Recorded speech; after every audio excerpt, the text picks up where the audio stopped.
Halo, selamat pagi teman-teman. Selamat berjumpa lagi dalam pelajaran agama Katolik bersama Pak Sandi. Sekarang kita akan melanjutkan pembelajaran yang telah kita mulai minggu lalu, yaitu Allah memberkati para pemimpin Israel. Ada siapa saja? Ada Samuel, ada Saul, dan ada Daud. Minggu lalu kita telah menyaksikan atau mendengarkan atau menyimak kisah tentang Samuel. Sekarang kita mau melihat pemimpin berikutnya, pemimpin Israel berikutnya yang diberkati oleh Allah. Siapakah dia? Dialah Raja Saul. Nah, teman-teman silakan menyimak ceritanya. Pak Sandi akan ceritakan untuk teman-teman semua. Kisah Raja Saul. Ketika Samuel sampai pada masa tuanya, anak-anaknya diangkat menjadi hakim di Israel. Tetapi mereka tidak menempuh jalan ayahnya. Mereka korupsi dan berlaku tidak adil. Oleh sebab itu, orang tua-tua berkata kepada Samuel, "Berikanlah kepada kami seorang raja seperti bangsa-bangsa lain." Permintaan itu tidak berkenan kepada Samuel. Ia berdoa kepada Tuhan. Tuhan bersabda kepadanya, "Buatlah menurut keinginan rakyat, karena mereka tidak membuang engkau, melainkan aku, sehingga aku tidak lagi diakui sebagai raja oleh mereka. Tetapi serahkanlah semua hak raja kepada mereka." Samuel mengumpulkan rakyat, tetapi mereka tidak mendengarkannya dan berteriak, "Berilah kami seorang raja." Pada waktu itu hiduplah di tanah Benyamin seorang yang bernama Saul. Di seluruh Israel tiada seorang pun yang seelok rupanya. Pada suatu hari, ketika beberapa ekor keledai betina kepunyaan ayahnya hilang, Saul bersama-sama dengan beberapa hamba mencari binatang itu. Mereka mencari di kota Rama, tempat kediaman Samuel. Ketika Samuel melihat Saul, maka Tuhan bersabda kepadanya, "Inilah orang yang merajai umatku." Samuel berkata kepada Saul, "Jangan bersusah hati, karena keledaimu sudah terdapat." Keesokan harinya, diambillah oleh Samuel sebuah tanduk yang berisi minyak, dicurahkannya minyak itu kepada kepala Saul, diciumnya, lalu berkata kepadanya, "Demikianlah engkau diurapi Allah menjadi raja umat warisannya." Lalu Saul pergi. Segala rakyat dikumpulkan Samuel. Saul dipanggil ke muka dan Samuel berkata, "Lihatlah, orang yang dipilih Allah." Segala rakyat berseru, "Hiduplah raja." Tuhan beserta Saul, maka ia mengalahkan semua musuh Israel. Ini tunggu sebentar ya teman. Ya dia nggak nyambung emang ceritanya. Oh ya, ini kita nggak usah dibaca ya, dilewati saja. Pada suatu hari, Samuel berkata kepadanya, "Pergilah dan kalahkanlah bangsa Amalek, musnahkan segala miliknya." Saul mengalahkan bangsa Amalek. Domba dan sapi yang terbaik diambilnya, tetapi segala yang buruk dan tidak berharga dibunuhnya. Lalu didirikannya satu gapura kemenangan bagi dirinya. Maka Tuhan bersabda kepada Samuel, "Aku menyesal akan pengangkatan Saul menjadi raja, sebab ia meninggalkan daku dan tidak turut perintahku." Pagi-pagi benar Samuel bangun dan pergi menghadap Saul. Ketika Samuel sampai kepadanya, maka Saul berkata kepadanya, "Titah Allah telah kujalankan." Saud Samuel, "Apa gerangan bunyi suara kambing domba yang sampai ke telingaku dan bunyi suara lembu yang kudengar?" Maka Saul menjawab, "Telah kupilih lembu dan kambing yang terindah untuk dipersembahkan kepada Tuhan."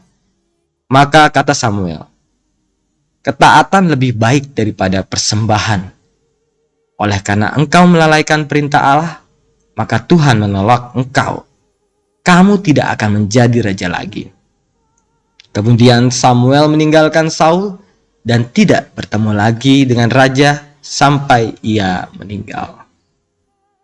Nah, itu ya teman-teman ya, bagaimana Saul akhirnya diangkat menjadi seorang raja, kemudian dia memimpin bangsa Israel untuk mengalahkan musuh, tetapi ketika dia menang, dia lupa untuk tetap setia dengan apa yang Tuhan perintahkan, ya.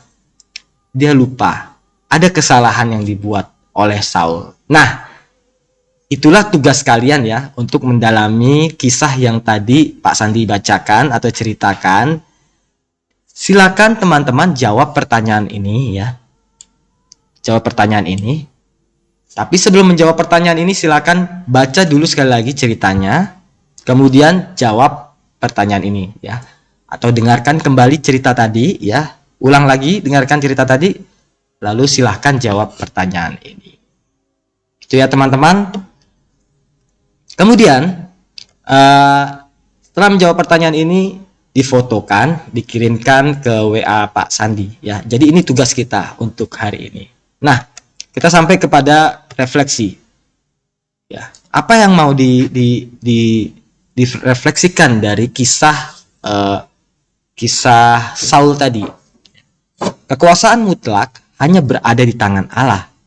Penguasa di bumi memperoleh kuasanya dari Allah. Ia tidak dapat berbuat sewenang-wenang. Setiap kuasa hendaknya digunakan sesuai dengan kehendak Allah. Menyalahgunakan kekuasaan dan bertindak sewenang-wenang senantiasa akan membawa malapetaka, baik untuk yang diperintah maupun untuk yang memerintah. Nah, jadi teman-teman ya, kalau suatu saat kalian jadi pemimpin, entah jadi ketua kelas, entah jadi ketua RT, entah jadi ketua-ketua dalam organisasi ya, yang punya wewenang, kalian harus ingat ya, bahwa kalian adalah perpanjangan tangan Tuhan. Jadi apa yang kalian lakukan adalah perintah Tuhan ya, bukan perintah kalian sendiri dengan maksud keuntungan kalian sendiri atas jabatan yang kalian peroleh. Ya, tidak seperti itu ya teman-teman. Misalkan teman-teman jadi presiden, tentulah teman-teman harus, misal ini contoh ya presiden ya, Pak Sandi langsung contohnya kontras gitu ya, atau jauh banget gitu. Contohnya presiden ya, teman-teman jadi presiden, terus karena aku presiden, aku mau ambil semua mainan yang ada di toko mainan untuk taruh di istanaku supaya aku bisa main sepuasnya. Ya tidak seperti itu ya teman-teman. Jangan menyalahgunakan kekuasaan untuk kesenangan pribadi, untuk kesenangan diri sendiri. Justru ketika kita menjadi pemimpin, ya, di situ justru kita menjadi pelayan, ya, melayani rakyatnya, melayani siapa saja yang kita pimpin. Maka dengan demikian ya, dengan menjadi pemimpin yang melayani, maka sebenarnya teman-teman sudah melakukan kehendak Allah. Ya, bukan pemimpin yang sewenang-wenang yang dikatakan tadi, yang mengambil semua mainan taruh di istana supaya aku bisa puas bermain apapun. Lah, anak-anak di sana mau main apaan kalau semuanya diambil oleh rajanya atau presidennya? Ya kan? Nah, itu teman-teman.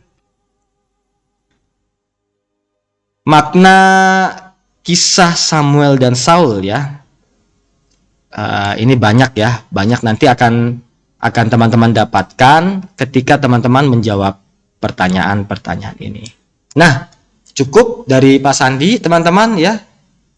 Semoga lewat kisah Saul ini kita diingatkan menjadi pemimpin yang memancarkan kehendak Allah, bukan pemimpin yang sewenang-wenang. Cukup sekian dari Pak Sandi. Kita akhiri pembelajaran kali ini dengan berdoa. Marilah berdoa. Kita hening sejenak. Dalam nama Bapa dan Putra dan Roh Kudus. Allah yang Maha Kuasa, kami bersyukur karena Engkau menganugerahkan kepemimpinan, jiwa kepemimpinan yang ada dalam diri kami.